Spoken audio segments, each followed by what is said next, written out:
Graham and I contend over who we have on the podcast quite often. Man. And I know that you've at some point collaborated with Nick Fuentes, who's a very controversial person.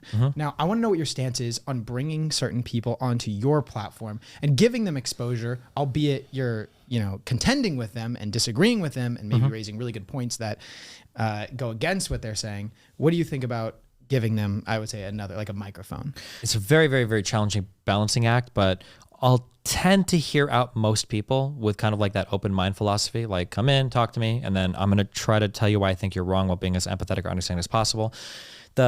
Something unique that I provide that I think is really important to some of these alternative communities is I'm like the only person that is a progressive that like isn't fucking unhinged. And I think it's really good sometimes to show people that like, hey, you can be pro LGBT, you can have like blue hair, be in like weird relationships or whatever, but I can be like a funny, cool, charismatic, like we can have fun and chill, and I can be like understanding of you and not be like super judgmental or try to cancel you and be horrible. For a lot of people, I think that seeing somebody like that on my side is really important because representation for progressives is absolutely fucking dog shit right now on the internet. So to some extent, when I'm platforming other people, that's a thing that I'm keeping in mind. There's a lot of those communities that I've interacted with who I'm like the first positive representation of like a left-leaning person they've ever seen. That's one thing. The second thing is, if I am platforming somebody like that, I'm trying to make sure that everybody understands where I'm at. Like, I'm not just having the person on to like laugh and giggle and like play games. Like generally, like with Fuentes, it was a lot of debating, a lot of arguing over different points. So hopefully, one, I can demonstrate to his audience that there are at least some arguments on the other side.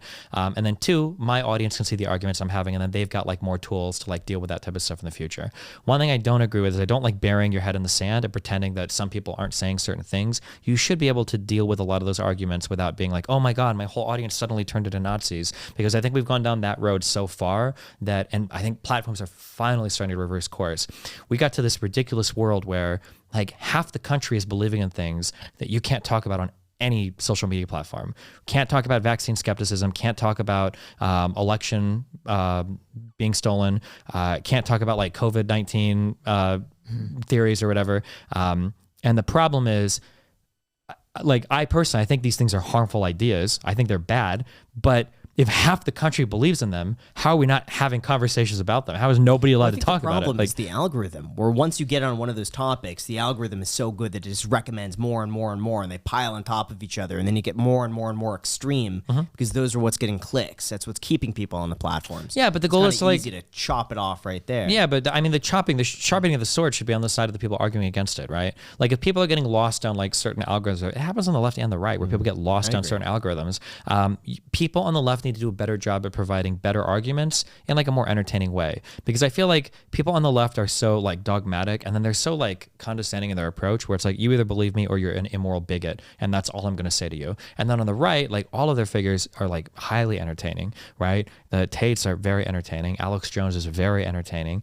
Like you've got like all these figures that, and I think they spread harmful ideas, but like fuck, I'm not going to lie and say they're not funny as hell while they're doing it. They're not like super entertaining. And then on our side, we just have like a bunch of like people that are basically like condescending and patronizing to you, and it's like fuck, like it's just not a good look. Well, that's a great point. Yeah, the way the foundational view that I have is essentially is that like we've like done like one of the most dangerous things in all of human history is we've said that like the most educated man in all of society has the exact same vote as like a homeless dude.